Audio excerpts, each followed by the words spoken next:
무너질 때 세워지는 믿음이라는 제목으로 우리 하나님의 말씀을 증거하겠습니다.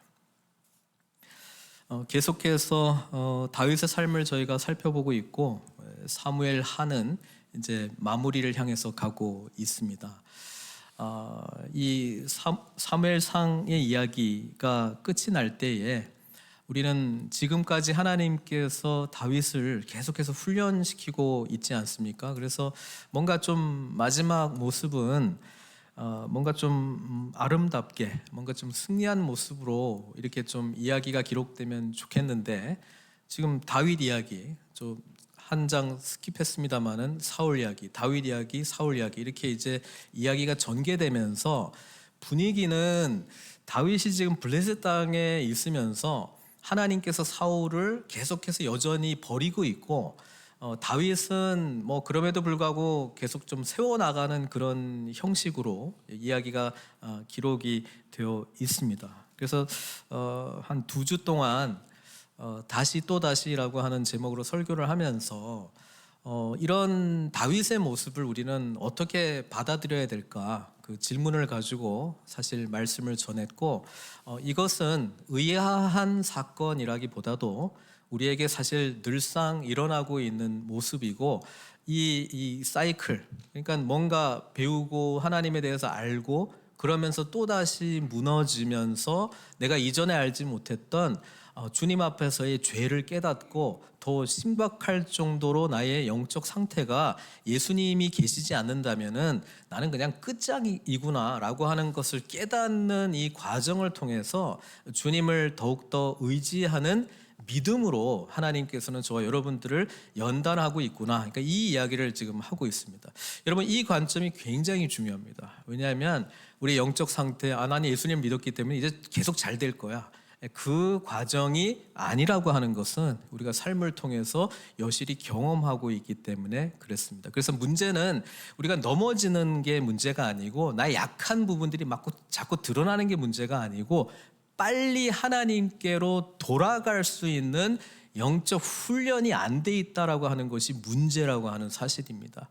여러분, 하나님 앞에 훈련이 돼 있다라고 하는 것은 우리가 이런 상태를 빨리 자각하고 빨리 인지하고 빨리 예수 그리스도의 십자가 앞에 납작 엎드리고 그분의 구원의 은혜 가운데 다시 들어가는 것이 성숙의 그런 매우 깊은 내용이라고 하는 것입니다. 그래서 성숙은 이 사이클이 빨라지는 것을 말하는 것이지, 그냥 어떤 그 도의 단계에 도달해 가지고 나는 뭐 어떤 상황이 일어나도 나는 무너지지도 않고 낙심하지도 않고 뭐 슬퍼하거나 뭐 그런 일은 나에게 절대로 없을 거야, 이 상태를 유지하는 것이 아니라고 하는 거예요. 그러니까 우리가 좀 약간 멀리서 떨어져 보면은 그런 거를 유지하는 것 같으나, 사실은 이 상태가 지속이 되는 모습 속에 계속 다시 또다시의 과정이 빨라지고 있기 때문에 이런 모습들이 우리에게 보여지는구나, 그래서 나는 성숙해가고 있구나 라고 하는 것을 안다라고 하는 사실입니다. 지금 다윗은 우리가 지난번에 이제 28장 1, 2절까지 이제 읽었는데요, 그 상황에 지금 빠져 있어요. 지금 뭐냐 하면은 사울을 우리는 2번이나 살려준 믿음 좋은 다윗의 모습을 보지 않았습니까? 근데 바로 한 장 넘어가니까 어떻습니까? 사울이 결국엔 나를 죽일 거 아니냐, 그러니까 두려워서 자기와 함께 있는 600명 그리고 가족들과 함께 블레셋으로 망명하게 된 이야기를 보게 되었고요. 우리는 거기에서 다윗이 시글락이라고 하는 성읍을 얻고 나름대로 뭡니까? 생활하는 것을 보았습니다. 그 생활이라고 하는 게 뭐냐면은 다른 사람들 이제 막 약탈해가지고, 그렇죠? 거짓 보고 올리죠. 어디 다녀왔냐? 뭐 제가 뭐 남쪽 유다 땅에도 다녀오고 그 사람들 다 죽이고 전리품 뺏어서 당신께 조금 바칩니다, 뭐 이런 식으로 생활을 유지했다라고 하는 거예요. 그러니까 먹고 사는 문제 해결했고요. 그 다음에 사울의 그런 위협으로부터 피했고요. 그 다음에 뭐 나름대로 거처할 수 있는, 생활할 수 있는 공간 마련했던 거. 여러분, 이게 이 세상에서 어떤 의미에서는 더 확실하게 주려고 하고 있습니다. 여러분, 이것 하면은 더 안정적인 성읍 얻을 수 있습니다. 시글락보다 더 좋은 데 얻을 수 있습니다. 여러분, 이거 하면은 더 잘 먹을 수 있습니다. 여러분, 이거 하면은 더 위협으로부터 우리가 안전하다고 느낄 수 있는 것을 얻을 수 있습니다. 이게 이제 세상이 사실 던져주고 있는 거짓이거든요. 왜냐하면 진정한 안정은 하나님께로부터 나오기 때문에 그렇고, 그 다음에 먹고 사는 문제가 우리의 존재론적인 문제가 아니라 예수님께서도 시험 받으셨잖아요. 사람이 떡으로만 사는 것이 아니라 하나님의 말씀으로 사는 거예요. 그러니까 우리는 말씀이신 하나님께로 나아갈 때, 창조주 하나님을 만나고 우리의 존재됨의 의미를 깨달을 때에 우리가 진정한 회복이 일어나고 하나님의 뜻대로 살아갈 수 있다라고 하는 것을 성경이 계속해서 말해주고 있잖아요. 그러니까 세상은 하나님 없어도 나름대로 입에 풀칠하고 그다음에 하루하루 좀 걱정 없이 살아갈 수 있는 편안한 삶이 있어, 이거 하면 돼라고 여러 가지를 막 던져줄 건데, 그게 뭐예요? 오래가지 않는다. 블레셋의 삶, 지금 기간이 지난번에 기록이 돼 있었는데 1년하고도 4개월입니다. 그래서 오늘 본문 보면은 여러 해 동안 다윗이 나를 섬겼다, 아기스가 그렇게 이제 막 말하는 내용으로 봐서 그 기간보다 좀 더 많을 수도 있겠다, 이렇게 생각할 수 있는데, 어쨌든 1년 4개월이라고 하는 확실한 기록이 있어요. 그러니까 이 16개월 동안 다윗은 뭘 했냐? 하나님 없는 삶을 살았어요. 성경은 의도적으로 그 삶을 기록할 때에 하나님에 대한 언급이 하나도 없습니다. 빠져 있습니다. 그렇지만 하루하루는 살아갔어요.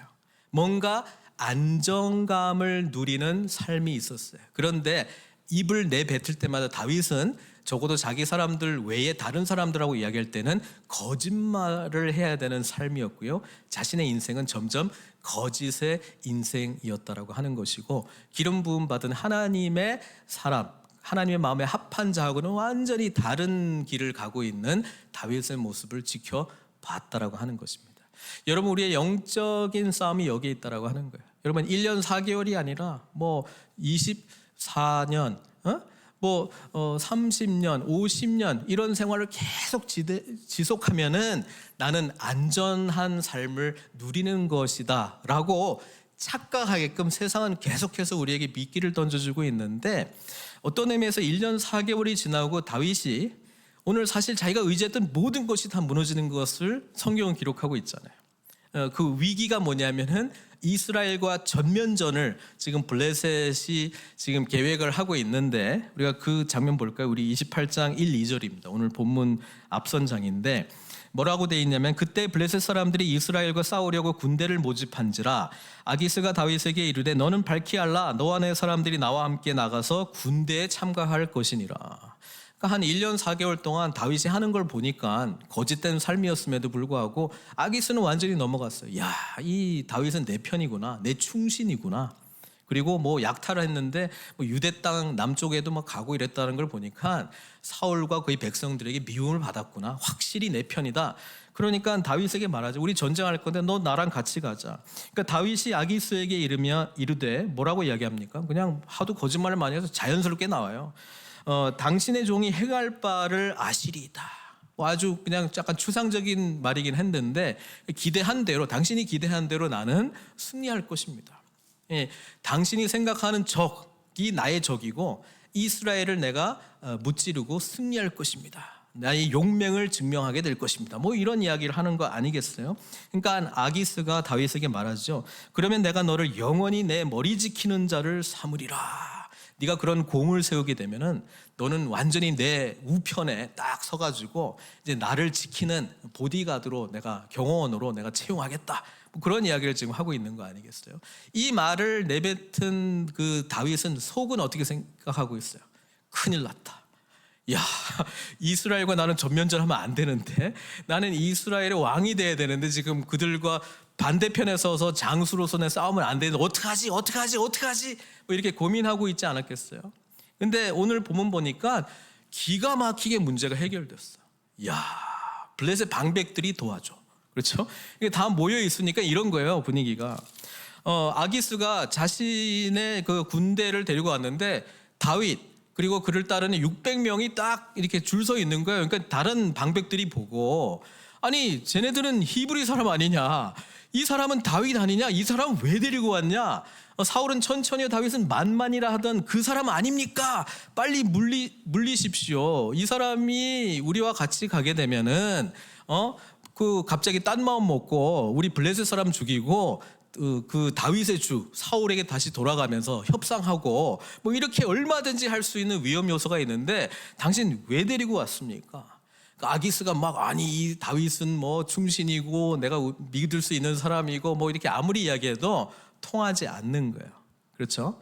그래서 참 재밌어요. 아기스가 굉장히 미안해하면서 다윗을 불러서 말하지 않습니까? 여호와께서 살아계심을 두고 맹세하노니 내가 정직하여. 그러니까 아기스가 다윗이 또 여호와 하나님을 잘 섬기고 있는 사람으로 그렇게 보였던 것 같아요. 그래서 이렇게 표현을 해요. 너는 정직하여 내가 내게 온 날부터 오늘까지 내게 악이 있음을 보지 못하였으니. 참 재미있는 평가입니다. 아기스는요, 다윗이 정직하고요, 악이 없다고 이야기를 하고요. 하나님과 우리가 보기에는 다윗이 죄가 있어요, 없어요? 죄가 있습니다. 하나님을 믿지 않는 죄입니다. 하나님을 의지하지 않는 죄입니다. 하나님을 버리고 자신의 계획을 선택했던 어리석은 길을 갔던 다윗의 모습이 보이는데 말입니다. 그러니까 세상이 정의하는 악은 틀려요.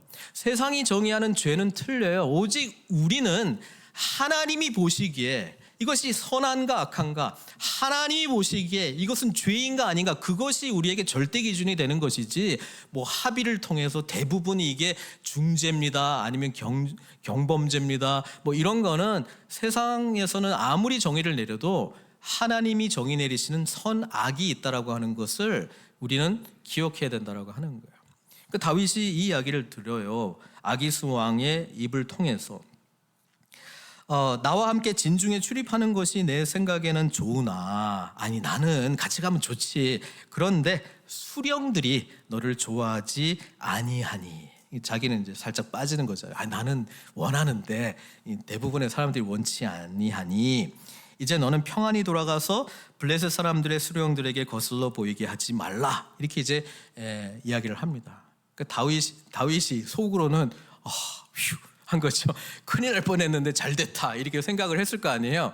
그러면서 이 8절은 쇼하는 거잖아요. 쇼. 굉장히 억울해하면서 내가 얼마나 당신을 위해서 섬겼는데 말이에요. 어떻게 나를 안 데리고 나갈 수 있습니까? 내가 무엇을 하였나이까? 내가 당신 앞에 오늘까지 있는 동안에 당신의 종에게서 무엇을 보셨기에 내가 가서 내 주 왕의 원수와 싸우지 못하게 하시나이까? 이렇게 이야기를 하는 거예요. 다윗이 아마 연기력도 굉장히 1년 4개월 동안이나 많이 늘었던 것 같아요. 이렇게 말하면서 속으로는 너무 잘 됐다. 야, 어떻게 이렇게 기가 막히게 온 우주가 나를 위해서 존재하지? 저 블레셋 방백들 참 잘했어 이렇게 생각하지 않았을까요? 제가 의도적으로 하나님이라고 하는 단어를 쓰지 않았습니다. 지금 다윗이 야, 하나님의 은혜로다 뭐 이렇게 고백했는지 난 모르겠어요. 뭐 그렇게 생각할 수도 있었겠죠. 그러면서 굉장히 억울해하면서 그 자기 부하들에게는 가자 이렇게 하면서 뭐 이제 돌아가는 거 아니겠어요? 돌아가는 이 3일 동안의 길 시글락으로 이제 돌아가는데 얼마나 기뻐했겠어요. 야, 살았다. 내가 이스라엘 백성들에게 원수가 될 뻔했는데 살았다. 그리고 아기스는 여전히 나를 충신으로 여기고 있고 지금까지 내가 거짓으로 살아왔던 이 모든 것이 유지되고 있구나. 내가 이 1년 4개월 동안에 안전지대로 쌓아 올린 시글락으로 돌아가서 편안하게 쉬자. 잘 됐다 이렇게 간 거 아니에요. 근데 딱 시글락에 3일 거쳐서 가니까 뭘 발견했어요? 시글락에 있어야 될 때 멀리서 보니까 뭐 연기가 나고 있고 가니까 다 불타가지고 없어진 거예요. 가족들이 없어요. 상황이 완전히 절망의 상황으로 바뀌었다라고 기록을 하고 있고요. 더 놀라운 것은 지금 뭐 가족들 다 빼앗겼고 지나간 흔적들을 보니까 아말렉이 갔고요. 아말렉이 모든 사람을 잡아갔으면 이제 다 끝이다 이렇게 생각을 한 거예요. 또 자기들이 또 한 짓도 있잖아요. 맨날 아말렉 사람들 뭐 주변 사람들 찾아가서 다 죽여버리거든요. 씨를 말렸거든요. 그러니까 보복할 수도 있겠다 뭐 이런 생각들도 하면서 뭐 별별 생각이 다 나지 않았겠습니까? 그래서 막 웁니다. 막 그 절망 가운데 울고 4절에 보니까 다윗과 그에 함께한 백성이 울 기력이 없도록 소리를 높여 울었더라. 여러분 이런 울음 한번 해보셨어요? 너무 울어가지고 울 기력이 없어. 그만큼 절망이라는 상황이에요. 그만큼 지금 미래에 대한 어떤 기대는 하나도 없고요.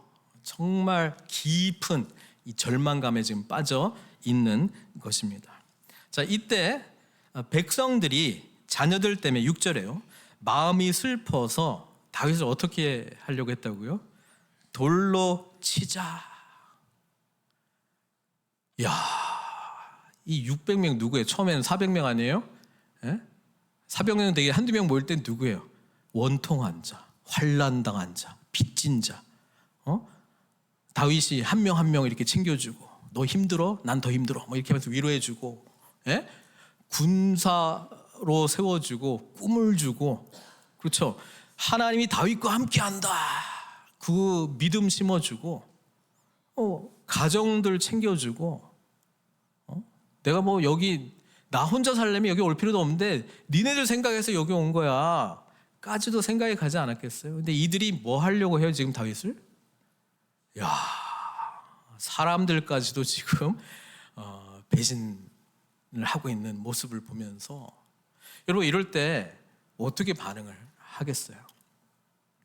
이 짧은 6절인데요 놀라워요. 이 지금 뭐 다윗도 울 기력이 없었을 거예요. 다윗도 지금 낙심되어 있을 거예요. 자신이 쌓아 올렸던 모든 것이 지금 한순간에 다 잿더미가 됐어요.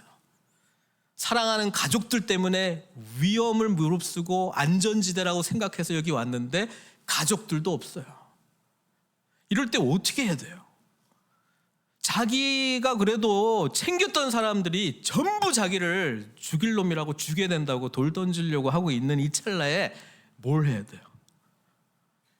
여기에 다윗의 위대함입니다. 다윗이 뭐 성경에 뭐라고 되어 있어요? 다윗이 크게 다급하였으나 deeply distressed 되어 있었으나 그의 하나님 여호와를 힘입고 용기를 얻었더라. 우리 신앙생활의 키가요. 도대체 지금까지 제가 말씀드린 상황 속에서 어떻게 6절 하반절로 우리가 반응할 수 있느냐에 모든 게 집중되어 있는 거예요. 어떻게 이런 상황 속에서 그의 하나님 여호와를 힘입고 용기를 얻었더라. 어떻게 이렇게 갈 수 있을까요? 사랑하는 성도 여러분, 다윗의 30장 앞에까지 일어났던 모든 일들이 쌓이고 쌓여서 이 고백할 수 있는 거예요. 다윗이 그냥 처음에 하나님 어린 소년 시대에 믿었던 그 믿음, 다윗이 골리앗 무찔렀던 믿음 가지고 이런 절망의 상황을 경험했을 때 바로 이렇게 바뀌었다? 아니라고 하는 게 이미 증명됐잖아요. 예? 왜냐하면 블레셋으로 도망간 게 사울이 자기를 죽이려고 하니까 그 다음에 노브로 갔다가 그 다음에 간 바로 행선지가 블레셋이잖아요. 그러지 못한 다윗이라는 걸 발견했잖아요, 우리가요. 그런데 다윗은 이 어떻게 보면 지금까지 일어났던 위기하고는 차원이 다른 위기예요. 자신의 사람들마저 자기를 버리는 상황이에요. 자기가 쌓아왔던 시글락 무너졌어요. 자기가 살아왔다고 생각했던 이 거짓된 사람 잘 되고 있네, 오늘로서 다 끝나버렸단 말이에요. 이럴 때 다윗이 그래도 하나님을 바라보고 하나님을 향한 믿음을 선택하고 하나님께서 용기를 얻을 수 있었던 것은 지금까지 경험했던 하나님 때문인 줄 믿습니다. 그러니까 우리는 나 오늘 승리했다고 내일도 역시 승리할 거야 자만할 수도 없어요. 그렇다고 내일 무너진다고 너무 낙심할 필요가 없는 게 이 과정을 통해서 다윗은 하나님을 믿는 믿음이 무엇인지를 차원이 다른 믿음을 경험한다라고 하는 사실을 다윗이 깨달았기 때문에 그렇습니다. 이 신앙생활이라고 하는 게 그런 거예요. 우리가 예수님 믿고 우리가 주님 믿습니다, 주님 사랑합니다, 오늘도 찬양할 때에 우리의 진실한 고백을 들을 저는 거짓이라고 생각 안 해요. 그런데 여기까지 경험한 하나님, 나의 삶 속에서 부딪히면서 내가 하나님 앞에 말씀을 붙들고 믿음으로 결단했던 이 모든 총집합이 모여가지고 나의 고백이 나오는 것이고요.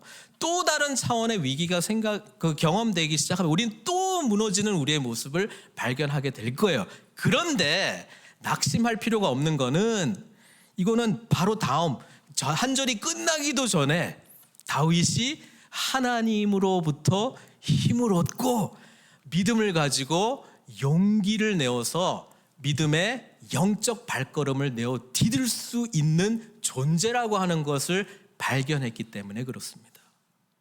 사랑하는 성도 여러분, 그래서 우리 삶 가운데 찾아오는 여러 가지 일들이 있어요. 그거에 대해서 우리의 연약한 모습이 드러날 때 너무 낙심할 필요는 없어요. 그런데 여기에서 가장 아쉬운 건 한 가지를 굳이 말한다 그러면은 다윗에게 다윗 힘을 내어서 일어나야지, 다윗 당신은 하나님의 기름 부음을 받은 자야 라고 하는 이야기를 해줄 수 있는 공동체 중에 한 명이 없었다라고 하는 사실입니다. 사무엘이라도 있었으면, 그렇죠? 무슨 선지자라도 있었다면 지금 아비가일은 또 빼앗겨가지고 사로잡혀가지고 또 조언해 줄 수 있는 누군가가 있었으면 좋겠는데 그런 사람이 없는 상황 가운데 다윗은 뭔가를 발견했던 거야. 그 뭔가가 뭘까요? 여러분, 우리가 이거는 너무 절망적인 상황이다라고 하는 거는 내가 경험한 상황에 대해서 해석을 통해서 지금 모든 것을 지금 우리가 받아들이거든요. 그러니까 이 해석은 생각에서 시작이 되기 때문에 생각을 계속 정의 내릴 수 있고 점검할 수 있는 훈련이 필요한 거예요. 여러분, 하나님께로 돌아오기 위해서 다윗이 붙들 수 있는 생각은 뭐냐면 지금까지 자신의 인생 속에 간섭하시고 개입하시고 함께하시고 본인이 알고 있는 하나님에 대한 믿음의 고백을 다시 선포하는 것입니다. 하나님께서 나에게 기름 부으셨지, 하나님께서 나를 이스라엘 왕으로 삼으셨지, 하나님께서 나에게 약속하셔서 하나님께서 세우시고자 하는 왕국의 지도자로 삼아 주셨음을 나는 알고 있어. 그래서 지금까지도 사울로부터 나를 지켜주셨고 지금까지도 위기 상황 때마다 하나님께서는 찾아오시고 간섭하시고 개입하시고 나를 구원해 주셨어. 그래서 이번에도 나는 그런 하나님으로 알고 있기 때문에 그렇게 약속하신 하나님의 말씀을 붙들고 믿음으로 다시 일어서리라.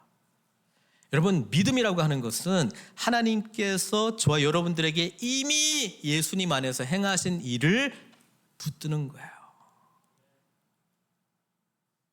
죄로부터 자유함을 주노라, 죄사함을 주노라, 자녀로 삼노라, 하늘에 앉힌 자로 이제 예수 그리스도를 머리로 하는 공동체와 함께 주님 오시는 그날까지, 주님의 나라가 완성될까지 하나님의 다스리심을 나누고 누리고 증거하는 삶을 살도록 저와 여러분을 불러주셨다라고 하는 놀라운 구원의 은혜를 붙들고 믿음으로 일어서는 겁니다.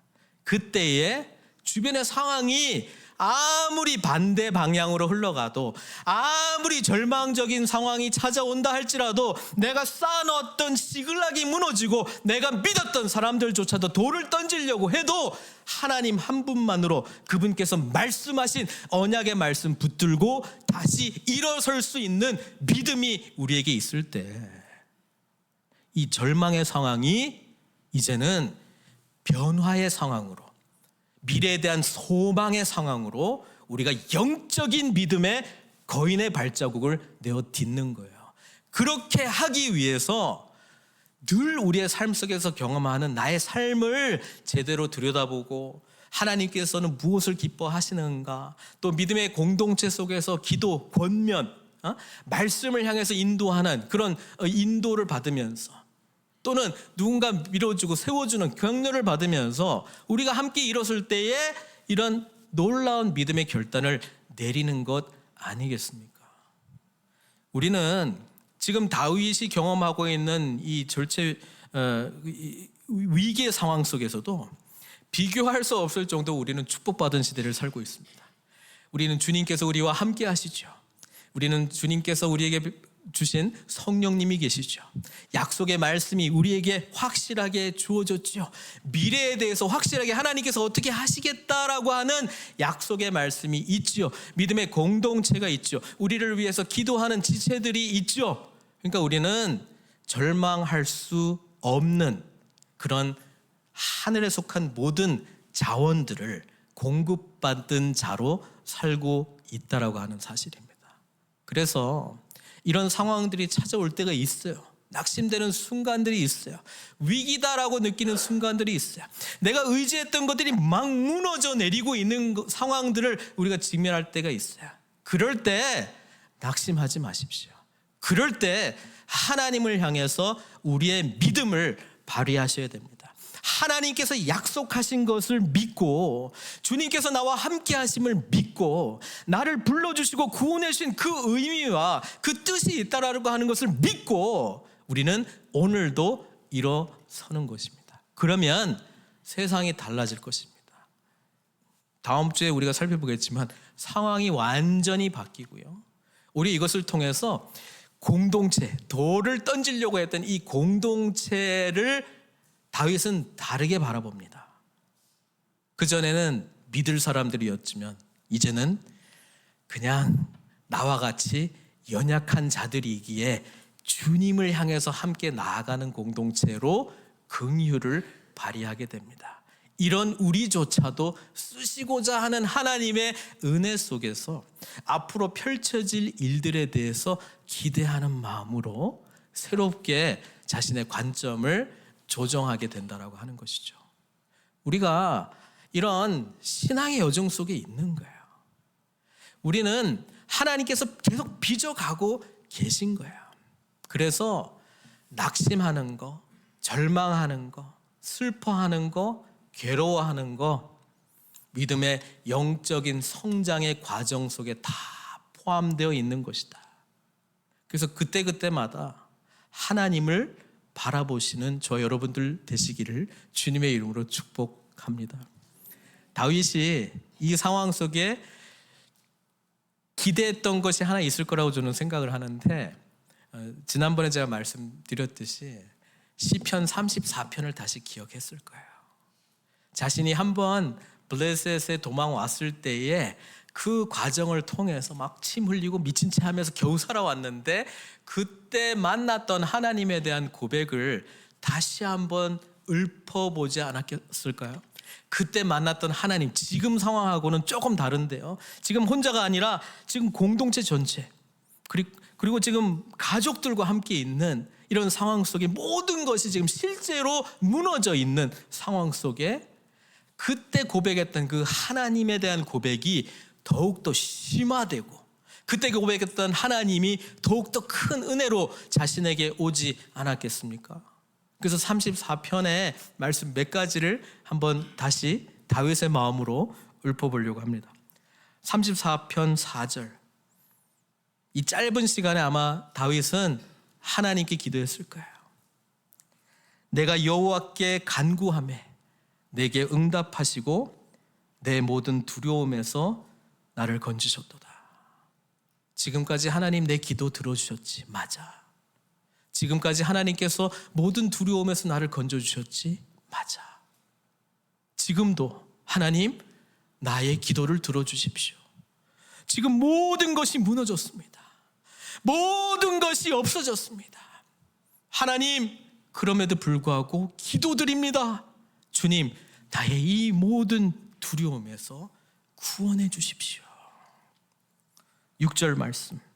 이 곤고한 자가 부르짖음에 여호와께서 들으시고 그의 모든 환난에서 구원하셨도다. 지금까지 하나님 한 번도 내 기도를 외면하신 적이 없으십니다.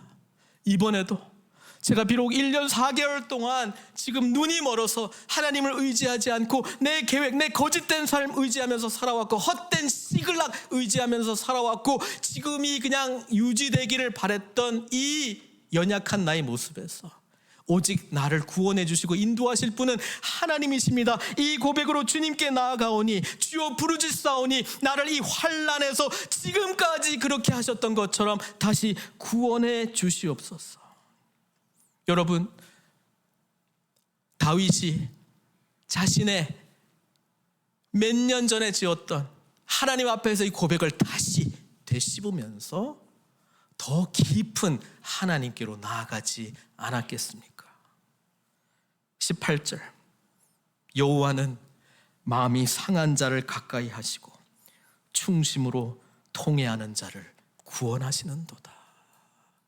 그때도 내가 하나님 의지하지 못했던 것 회개하고 주님께 돌아왔는데, 주님, 내가 1년 4개월 동안이나 하나님께서 번번이 기회 주셨음에도 불구하고 정신 차리지 못하고 그냥 입에 풀칠한다고 하루하루 거짓된 생활이 계속 유지되는 것 같아가지고 시글락이 점점 한 가지 한 가지 물건들이 세워지는 거 보면서 뭔가 안정된 것을 누리고 사울로부터 이 두려움에서 일단 극복했다라고 하는 그런 일시적인 안도감, 헛된 안정감 붙들고 살아왔는데, 주님, 이 모든 것을 가져가셨사오니 주님, 회개하는 마음으로, 마음이 찢긴 모습으로, 상한 심령으로 주님께 토로하며 돌아옵니다.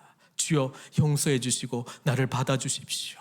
주님, 맞습니다. 그때의 고백, 지금의 고백 동일합니다. 주님께서는 마음이 상한 자를 가까이 하신다라고 말씀하셨는데 지금 우리 모두 마음이 찢겼습니다. 상했습니다. 우리를 살려주십시오. 하나님, 통회하는 자를 구원하신다라고 말씀하셨는데 지금 제 마음이 그렇습니다. 하나님, 다시 일으켜 주십시오. 주님의 약속의 말씀을 다시 붙드오니 믿음으로 일어서기를 원하오니 주여, 일으켜 주십시오.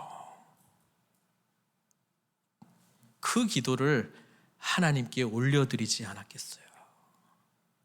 다윗의 마음에 평강이 찾아왔습니다. 다윗의 생각 속에 절망이 아니라 하나님께서 행하시겠지라고 하는 소망으로 바뀌기 시작합니다. 그리고 지금 똑같은 상황인데 다르게 보기 시작했습니다. 구체적인 내용을 우리가 다음 주에 살펴보려고 합니다. 말씀 맺겠습니다. 사랑하는 성도 여러분, 아무리 절망스러운 상황이 찾아올지라도 우리가 신앙의 여정 속에서 자라가고 있다면 하나님께서는 나도 모르게 내가 의지하고 있는 것들을 흔들게 하실 수가 있어요. 그때 무너질 때 우린 지금까지 만난 하나님의 은혜 때문에라도 더 깊은 하나님을 알게 되는 은혜와 축복을 누리게 될 줄 믿습니다. 절망의 상황 속에서 내가 의지했던 모든 것이 무너질지라도 하나님을 바라보고 이미 예수 그리스도 안에서 우리에게 약속하신 모든 것 믿음으로 붙들고 영적인 거인의 발자국, 믿음의 발자국을 내어 디디시는 저 여러분들 되시길 주님의 이름으로 축원드립니다. 같이 기도하겠습니다.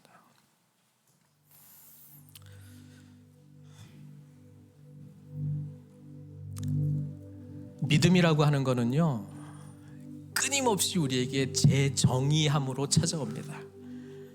우리에게 일어나는 상황 속에 우리의 믿음은 지금까지 하나님의 은혜를 경험했다면 주님께서 다루시고 만져주시고 더 심화될 거예요. 근데 그 과정 속에 내가 의지했던 것이 무엇인지 하나님이 깨닫게 해줄 거예요. 왜? 하나님 우리 사랑하시니까요. 하나님 우리 사랑하시니까 그분만을 의지하는 믿음 안에서 누리는 은혜와 축복을 주시기 위해서라도 우리에게 때로는 우리의 시글락을, 내가 믿었던 사람들을, 내가 믿었던 삶을 흔들 때가 있어요. 그때 믿음으로 돌아오십시오. 예수 그리스도 안에서 우리에게 주신 복음으로 돌아오십시오. 그러면 우리가 용기를 얻고 힘을 얻고 다시 일어서게 될 줄 믿습니다. 여러분, 나는 괜찮다라는 분들이 계시다면 혹시 다윗과 같은 또는 다윗의 사람들과 같이 이런 연약함 가운데 있는 분들을 생각하면서 그분들에게 용기를 어떻게 줄 수 있을까? 어떻게 복음으로 다시 인도할 수 있을까? 그분들을 위해서 기도해 주셨으면 좋겠고요. 주님 오시는 그날까지 우리의 믿음의 공동체가 영적으로 계속해서 성장해 나가는 그런 은총 입은 공동체 되기를 소망합니다. 우리 주님께 우리 기도의 제목들을 가지고 나아가도록 하겠습니다. 기도하시겠습니다.